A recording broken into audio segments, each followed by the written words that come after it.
एक एमएलए बोल रहे हैं कि ये देखिए एक्शन है, उनको पीट रहे हैं, बच्चा बोल रहा है कि मेरा हाथ टूट गया, मत मारो मेरे को। तो हमारा बोलना यह है कि चाहे कोई भी कहे, चाहे एमआईएम का आदमी भी कोई कहा होगा, देश का कानून सुप्रीम है और देश के कानून के लिहाज से ही उनके ऊपर एक्शन लेना चाहिए और उसके लिए जरूरी है कि पहले उनकी गिरफ्तारी अमल में लाई जाए और कानून अपना काम करे। तो देश के कानून के तहत होगा जो भी होगा। जिस प्रकार से ये कुछ महीनों से जो दंगे भड़क रहे हैं, तो आपको क्या लग रहा है, कोई करवा रहा है या कैसे? नहीं, देखिए लोकतंत्र में हिंसा नहीं होनी चाहिए, कहीं पर वायलेंस नहीं होना चाहिए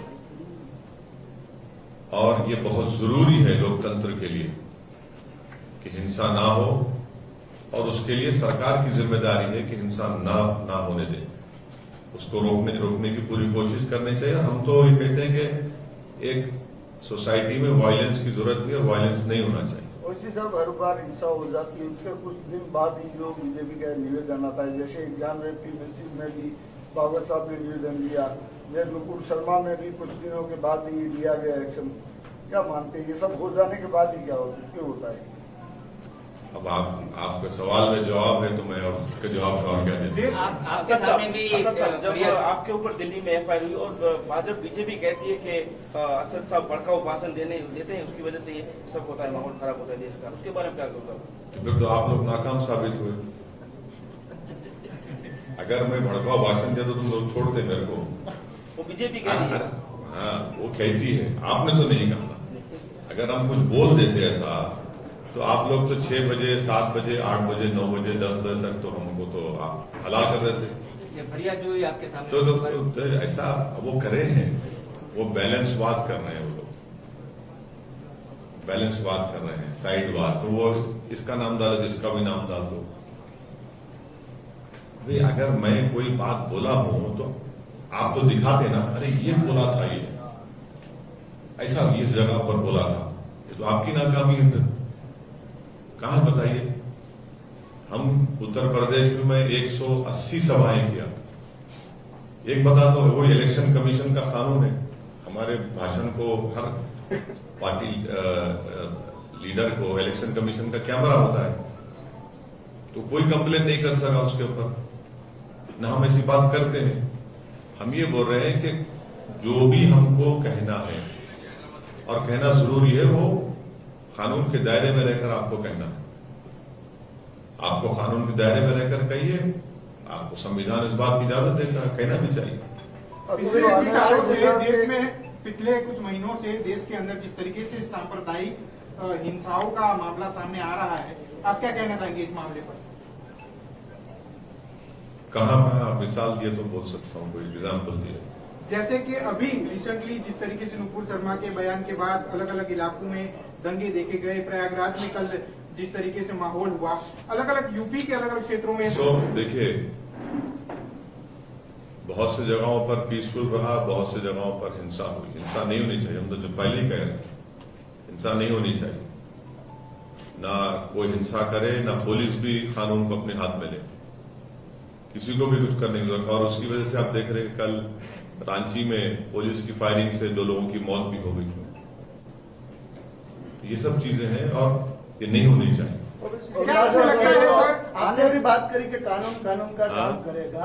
नुपुर शर्मा ने भी माफी मांग ली है, तो आप क्या अपील करना चाहेंगे लघुमती समाज और मुस्लिम समाज को खासकर? देखिए, उनकी माफी का अगर आप लफ्ज देखेंगे, इफ आई हैव, अंग्रेजी का लफ्ज इफ इस्तेमाल हुआ है, तो वो हम तो ये मैं जब उनका वो इंग्लिश न्यूज चैनल पर जब उनका वनाब शनाब उन्होंने कहा, उसके दूसरे दिन या तीसरे दिन हमने हैदराबाद में जाकर पूरे जिम्मेदारों को लेकर हमने कंप्लेन दी और एफआईआर दर्ज हुआ। अफसोस की बात यह है कि बीजेपी को और भारत सरकार को, प्रधानमंत्री को 10 दिन लगे। वे पहले आप एक्शन ले लेते, आप पहले ही कर देते बात को, और वो माफी नहीं चाहिए। कानून का उल्लंघन आप कर देते हैं अगर हम बोलेंगे ये ऐसा नहीं है ना, तो हम ये बोल रहे हैं कि जब उनके ऊपर FIR दर्ज हो चुका है तो कानून को अपना काम करना चाहिए। ओवैसी जी, देश में गुजरात मॉडल की बात होती है। आप भी काफी दिनों से गुजरात के दौरे पे, आपने बहुत सारी जगह पे जाहिर सभा भी की है। गुजरात में क्या मुस्लिमों की क्या स्थिति है, क्या अभी माहौल बन रहा है गुजरात के? तो अब आप और हम चलते हैं मुस्लिम महलों में, आप आ जाइए, आप खुद देख लीजिए, आप बताइए कि क्या क्या हो रहा है। ओवैसी साहब, अभी आप गुजरात में रहे हो, आपने क्या अभी माहौल देखा है? देखिए, माहौल क्या है, उस माहौल को और अच्छा करने के लिए मारे, उस माहौल में जो खराबियां उसको दूर करने के लिए मारे। उस माहौल में अगर कोई ये कहता है कि नहीं हमारे को हमारी आवाज की जरूरत है, हम बोल रहे हैं कि ठीक है, हम उस वैक्यूम को हम पूरा करेंगे। कोई अगर ये कहता है कि भाई जो दलित समाज के इलाके हैं, मुस्लिम समाज के इलाके हैं, या कोई डेवलपमेंट नहीं हुआ है, वहां डेवलपमेंट होना है, बोलते हम कराएंगे डेवलपमेंट। आप ये हमको दिख रहा है, एजुकेशन के मामले में हमको दिख रहा है, हेल्थ के मामले में आप लोग गवाह हैं कोविड के दौरान क्या हुआ था। पहले तो कहा गया कि कोविड में बहुत अच्छा काम किया रूपानी साहब, फिर जब उनको हटा दिया गया तो आप ही के जरिए वो एक सोर्सेस से हमको बताया कि वो काम नहीं करेगा। तो ऐसे कई चीजें मुद्दे हैं जिसको हम लेकर आगे बढ़ रहे हैं। ओवैसी साहब, आने वाले चुनाव में गुजरात के आप कितने विधायक संघ रखेंगे? हम पूरी मेहनत और ताकत के साथ चुनाव लड़ेंगे। कितने सीट पर लड़ेंगे ये भी बहुत जल्दी होगा बताना। मुझे यकीन है कि साबिर भाई साहब इस पर अच्छा फैसला करेंगे, वो आपको बताएंगे चुनाव। मोदी के गुजरात मॉडल के सामने आपकी पार्टी टिक पाएगी? क्या है मॉडल टिक पाने का मामला है, वो तो कांग्रेसियों से पूछिए ना। 14 उनके भाग गए, क्यों भागे भाई? वो तो खुद चले गए छोड़कर। हम वो मॉडल, उस मॉडल पर काम नहीं करते हम लोग। आपने कच्छ में एंट्री मारी है लघुमती समाज के तौर पे, लघुमती समाज को क्या मुनाफा देंगे आप? हम उनको बराबरी का मुकाम देंगे। नहीं, समाज की तौर नहीं, समाज पे बराबरी का मुकाम देंगे। अच्छा, कच्छ में किस उद्देश्य से आए हैं? किस उद्देश्य से आए हैं कच्छ में आप? किस वजह से आए हैं? क्या उद्देश्य, लक्ष्य? नहीं, पार्टी की मजबूती के लिए आए हैं। विधानसभा का चुनाव यहाँ से कोई खड़ा करेंगे उम्मीदवार? अरे क्यों नहीं खड़ा करेंगे, बिल्कुल खड़ा करेंगे। ऐसा कौन सा चेहरा? अरे बहुत से चेहरे हैं, अगर आप तैयार हैं तो आपको भी लेने तैयार है। असद साहब, आपके अगेंस्ट जो है वो लोग बोल रहे हैं कि जब चुनाव आया इसलिए असद साहब गुजरात में, खास करके कच्छ सबसे बड़ा प्रदेश है। देखिए, ऐसा नहीं है। जब अहमदाबाद, गोधरा, मोडासा, भरूच में और दूसरे मुख्तलिफ मुकामात पर जब म्युनिसिपल लोकल बॉडी इलेक्शन हो रहे थे तो हम लोग बिल्कुल 15-20 दिन की मेहनत में उधर इलेक्शन लड़े और अहमदाबाद में हमको कामयाबी मिली। वहां की जनता ने हमारा साथ दिया, अल्लाह ने करम किया। तो हम जब से तैयारी कर रहे हैं, पूरी मेहनत कर रहे हैं। साबिर भाई दिन रात, उनका पूरे हमारे जमात के पार्टी के मेंबर्स बहुत मेहनत कर रहे हैं, बहुत जस्तजू कर रहे हैं, काम कर रहे हैं। तो ऐसा नहीं है कि चुनाव आ गया, हम आ गए, जमीन पर काम कर रहे हैं, हमारा प्रेजेंस है जमीन के ऊपर, और चुनाव हम लड़ेंगे जरूर। और साहब, आपने सुना ही होगा कि कच्छ नहीं देखा तो कुछ नहीं देखा, वो तो बात आपने सुनी होगी। लेकिन आपने कच्छ तो नहीं देखा है, लेकिन कच्छ की कौन सी समस्या है आपके जो यहाँ के लीडर आपको बताइए? नहीं, मैं पहली मर्तबा कच्छ को आया हूँ। वही बोल रहा हूँ। सुनिए, मैं इसीलिए सबसे बात करने समझने के लिए आया हूँ, और जब मुझे और उसका इल्म हो जाएगा तो कल सभा में बोलूंगा। ओवैसी जी, खास करके तेलंगाना में टीआरएस के साथ आपका गठबंधन, राज्यसभा में गठबंधन नहीं है। जैसे आपने गठबंधन नहीं है, गठबंधन नहीं है, कोई गठबंधन। जैसे आपने महाआघाड़ी को अभी राज्यसभा में भी इमरान प्रतापगढ़ी को जो वोटिंग किया, तो मतलब पॉलिटिकल एजेंडा, जहां पर फायदा है वहां पर हम जाएंगे, जहां नहीं फायदा है वहां नहीं जाएंगे, ऐसा कुछ? नहीं, फायदा तो हर कोई वो करता ना भाई। आप भी काम कर रहे हैं तो अपने फायदे के लिए कर रहे हैं ना, कोई एनजीओ तो के लिए नहीं कर रहे आप लोग। जहां तक महाराष्ट्र का सवाल था, हमने 4 मेंबर की कमेटी बनाई, जिसमें हमारे 2 विधायक, हमारे सांसद इम्तियाज जलील साहब जो महाराष्ट्र के प्रेसिडेंट हैं, और डॉक्टर गफ्फार कादरी साहब जो वर्किंग प्रेसिडेंट। उन्होंने बैठकर वहां बातचीत की और एक फैसला लिया और वो फैसला ये था कि हमारे वो दोनों विधायक के कॉन्स्टिट्यूएंसी में डेवलपमेंट का इशू था। हमने उस सरकार से कहा कि आप मुसलमानों को आरक्षण दीजिए, जब मराठों की आप बात कर रहे हैं। हमने उनसे कहा कि महाराष्ट्र में जो पब्लिक सर्विस कमीशन है उसमें एक माइनॉरिटी मेंबर बनाया जाए। वक्फ बोर्ड के प्रॉपर्टीज पर इंक्रोचमेंट है, करोड़ों रुपए की प्रॉपर्टीज है। ये सब बातों की हमने बात की। हमने ये भी कहा कि हम आइडियोलॉजिकली इन तमाम से मुख्तलिफ हैं, हमारी लड़ाई से चलती रहेगी।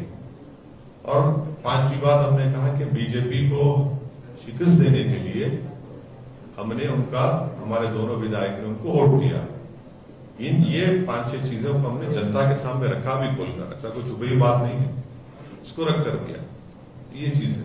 सर, ज्ञानव्यापी मस्जिद को लेकर आपका क्या स्टैंड है? जिस प्रकार से कानूनी प्रक्रिया चल रही है, आपका एक स्टेटमेंट भी आया था कि कानूनी पर सुप्रीम कोर्ट ने डिस्ट्रिक्ट जज को कहा कि 7-11 जो ऑर्डर है उसको पहली सुनवाई की जाए।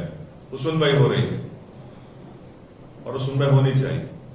और मेरा मानना यह है कि भारत की संसद में 1991 के एक्ट को हमने पास किया, जो ये कहता है कि 15 अगस्त 1947 को जो मंदिर थी वो मंदिर रहेगी, जो मस्जिद थी वो मस्जिद रहेगी, जो गिरजाघर था, गुरुद्वारा था, ये हमारे बौद्ध समाज के लोगों का जो भी मजहबी इबादत है वो रहेगी। उस कानून को मानने की जरूरत है बस। और बीजेपी ऐसा बोलते हैं कि आपकी पार्टी खड़ी होती है, उसके वजह से नॉन बीजेपी वोट हैं वो टूट जाते हैं और बीजेपी जीत जाती है। इसके बारे में आपको क्या राय है? इसीलिए हार्दिक पटेल साबिर भाई से मिलकर गुलाब जामुन खा के भाजपा में चला गया।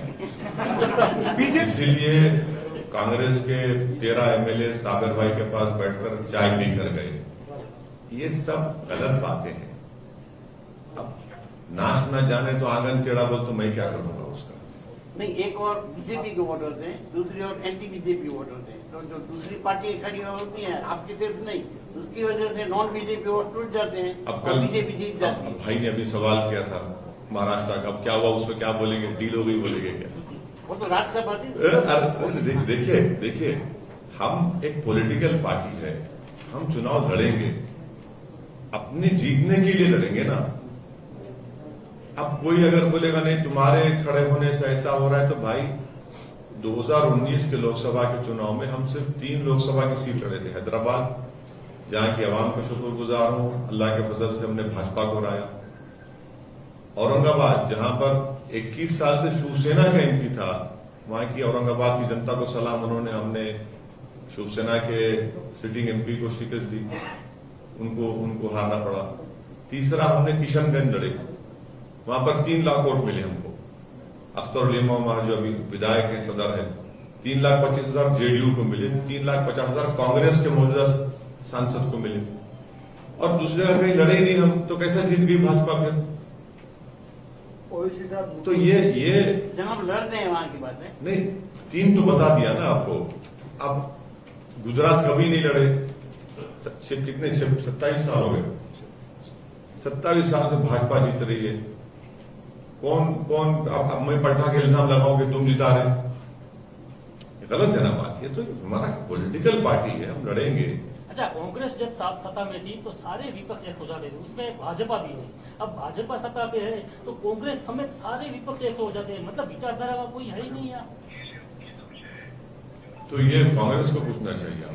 ओवैसी जी, खास करके नुपुर शर्मा का जो विवाद है, उसके बाद आपने अभी भी कहा कि कानून का काम करेगा। नुपुर शर्मा के विवाद जो निवेदन के बाद जो कल घटनाएं देश में घटित हुई, कहीं पर शांति से विरोध देखिए, नुपुर शर्मा को अरेस्ट क्यों नहीं किया जा रहा है? देश के कानून के लिहाज से उनको अरेस्ट करना चाहिए, क्लियर कट उनको अरेस्ट करना चाहिए। मेरा क्वेश्चन ये है कि नमाज के बाद ये घटना हो देश के अंदर बनी, आप क्या कहना चाहिए? उचित मैं ये कह रहा हूं कि इतने दिन से उनको अरेस्ट क्यों नहीं किया जा रहा है? क्यों नहीं? मेरे को सवाल जवाब, मैं कहने जा रहा हूं ना, बैठा हूं आपके सामने। अरेस्ट क्यों नहीं किया जाता उनको? अरेस्ट करिए उनको, उन पर भी कानूनी कार्रवाई करिए। कौन रोक रहा है आपको? क्यों नहीं करना चाह रहे आप? क्या भाजपा समझ रही है कि सस्पेंशन से मसला हल हो जाएगा? नहीं होगा हल ये। जब आप उनको मानते हैं कि उन्होंने आपके पार्टी की पॉलिसी उनका जो सस्पेंशन का लेटर आप पढ़ेंगे, उन्होंने अपने पार्टी के कॉन्स्टिट्यूशन का हवाला दिया। हम भाजपा को पूछ रहे हैं कि भारत का कॉन्स्टिट्यूशन का क्या होगा, फिर उसका क्या होगा? आप एक्शन लीजिए, उनको अरेस्ट करवाइए देश के कानून के लिहाज से, ये जरूरी है ना। अब उस पर बोलना नहीं चाहते कोई। ये भी इस पर हमारा डिमांड ये है कि उनकी गिरफ्तारी होनी चाहिए और कानून के लिहाज से उन पर एक्शन होना चाहिए। बीजेपी सांप्रदायिकता की राजनीति कर रही है, क्या मानते हैं आप? बीजेपी सांप्रदायिक राजनीति कर रही है, आप मानते हैं क्या? आप मानते हैं क्या? क्यों नहीं मानेंगे? क्यों नहीं मानेंगे? केंद्र में जब से उनकी सरकार आई है, हाँ। उनके बाद से जिस तरीके से देश में सांप्रदायिक माहौल हो चुका है, हाँ। ठीक है, AIMIM आपकी पार्टी इस तरीके से आपका काफी बार विरोध दर्ज करती आई है इस बारे में, लेकिन अभी तक कोई भी ऐसा कोई ठोस नहीं आया है कि सांप्रदायिक हिंसा देश में रोकी जा सके, क्योंकि दिन ब दिन ऐसी घटनाएं सामने आती है। बिल्कुल हो रही है। मॉब लिंचिंग पहले भी होती थी, मगर 2014 के बाद बढ़ गई बहुत। ये बात फैक्ट है, डेटा है, इसका कोई डिनाई नहीं कर सकता। सेडेशन के कानून का इस्तेमाल पहले भी होता था, मगर 2014 के बाद बहुत ज्यादा हो गया और सुप्रीम कोर्ट ने उसको स्टे लगा दिया। जितने लोग जेल में, उनको बेल देने के लिए सुप्रीम कोर्ट ने कोर्ट को लोअर कोर्ट में जाने को कहा। बिल्कुल सही। आप एक बात सुनिए, भाजपा में लोकसभा में एक भी अल्पसंख्यक समाज का MP नहीं है। अब तो राज्यसभा में 3 थे, एक भी नहीं है। क्या जवाब देंगे इसका? अब आप खुद बताइए। इस जो हिंसा हुई वो छोड़ दीजिए, आपको लोकसभा राज्यसभा की बात कर रहा हूं, इसका क्या जवाब देंगे? तो बोलेंगे नहीं, सबका साथ, सबका विकास, सबका विश्वास। ये क्या बात है? ये डायलॉगबाजी कब तक चलेगी? आप जमीन पर दिखाइए कुछ। अच्छा, आप घर तोड़ते हैं, क्यों तोड़ते हैं भाई? किसी का घर बिजनेस, आप कौन होते तोड़ने वाले? अगर मुझ पर इल्जाम लगाया गया तो कोर्ट तय करेगा ना मेरे को सजा देना देना। अगर कोर्ट जब सजा देगा तो कोर्ट बोलेगा मेरा घर तोड़ दो। आप कौन होते तोड़ने वाले भाई किसी का घर? आप क्या चीफ जस्टिस हैं? आप अदालत हैं भाई? फिर कोर्ट की, जज की, पुलिस की जरूरत ही क्यों है जब आप खुद सब तय कर ले रहे हैं? ये क्या मैसेज दे रहे हैं भाई? संविधान के तहत चलेगा ना, रूल ऑफ लॉ के तहत चलेगा। आप सत्ता में हैं, आप सरकार हैं, आपको तो और अच्छी मिसाल कायम करने की जरूरत है। आप बुलडोजर लगाते, बुलडोजर से देश का कॉन्स्टिट्यूशन कमजोर होगा, रूल ऑफ लॉ कमजोर होगा। ओवैसी जी, इलेक्शन नजदीक आता है तभी ही ऐसी टिप्पणियां बाहर आती है, और जो भी टिप्पणियां करते हैं वो और उसके ऑपोजिट दोनों वोटर्स का फायदा उठाती है। आप क्या कहते हैं? कौन सी टिप्पणी करते हैं? जैसे इलेक्शन नजदीक आता है ऐसी टिप्पणियां बाहर आती है, अभी जो आई है नुपुर शर्मा की। नहीं, इससे कौन सा इलेक्शन अभी है बताइए मेरे को आप। आने वाला है आगे। अरे भाई आने वाला है तो अभी तो कुछ तो नहीं है ना। आगे समय में नहीं, अभी तो कुछ भी नहीं है ना मेरे भाई। 6 महीने के बाद है। तो अभी से अब वो क्या, अगर आपकी बात तो मान लेता हूं, चलो, तो फिर यकीनन भाजपा ने उनसे कहा कि बोलो। मैं बोलता हूं कि बोलो, उनको बोला गया बोलने के लिए, क्योंकि वो दो मरतबा बोले, सिर्फ टाइम्स नाउ पे नहीं बोले। क्या है वो, ये चैनल अभी देखा किसको, न्यूज 24 में बैठ के बोला उन्होंने 2 दिन पहले, फिर टाइम्स नाउ पे बोला, वही अनाप शनाप बके। देखिए, भाजपा अगर सीरियस होती तो पहले ही उनको बोलती, मगर आपने 10 दिन के बाद बोला। और मेरे को अफसोस और गुस्सा इस बात का है कि हमारा, देखिए, देश के प्रधानमंत्री श्री नरेंद्र मोदी हैं, वो देश के हर व्यक्ति के प्रधानमंत्री हैं। मेरा उनसे आइडियोलॉजिकल डिफरेंस होगा और रहेगा जिंदगी भर, मगर मेरा प्रधानमंत्री तो है ना। अगर वो मेरी बात नहीं सुन रहे, मेरी पीड़ा को नहीं समझ रहे, वो कोई दूसरे कंट्री, फॉरेन कंट्री में आवाज उठी तो वहां क्या करते भाई? मैं घर का आदमी हूं ना, आप इस देश के प्रधानमंत्री हैं, मैं आपसे बोल रहा हूं कि प्रधानमंत्री जी आप एक्शन लीजिए। आप मेरा भाषण सुनो भिवंडी का, मैं उसमें रिक्वेस्ट किया आप प्लीज एक्शन लीजिए उसके ऊपर। उनके वो अनाप शनाप बकने के 2-3 दिन के बाद मेरा भाषण हुआ भिवंडी में, आप नहीं सुने। आप कोई फॉरेन कंट्री बोलता है तो फौरन हरकत में आ जाते। ये गलत है ना। ये कश्मीर में इम्तियाज जलील ने नुपुर को फांसी की सजा की इम्तियाज जलील के स्टेटमेंट के ऊपर हमने पार्टी की तरफ से ट्वीट किया और मैंने शुरुआत में भी यह बात कही कि देश का कानून के तहत नुपुर शर्मा को गिरफ्तार करना चाहिए और देश के कानून के तहत कोर्ट उनको सजा देनी चाहिए। ये पार्टी का ऑफिशियल स्टैंड है, जो इम्तियाज जलील साहब की बात से मुख्तलिफ है, और जो पार्टी का स्टैंड है वो सबको मानना पड़ेगा। यह पार्टी का ऑफिशियल स्टैंड है। सर, जम्मू कश्मीर में जिस प्रकार के हालात है, जिस प्रकार से फिर से हिंदुओं की हत्या हो रही है, उस पर आपका कोई बयान नहीं आया, क्या कहना चाहेंगे? अरे मेरे भाई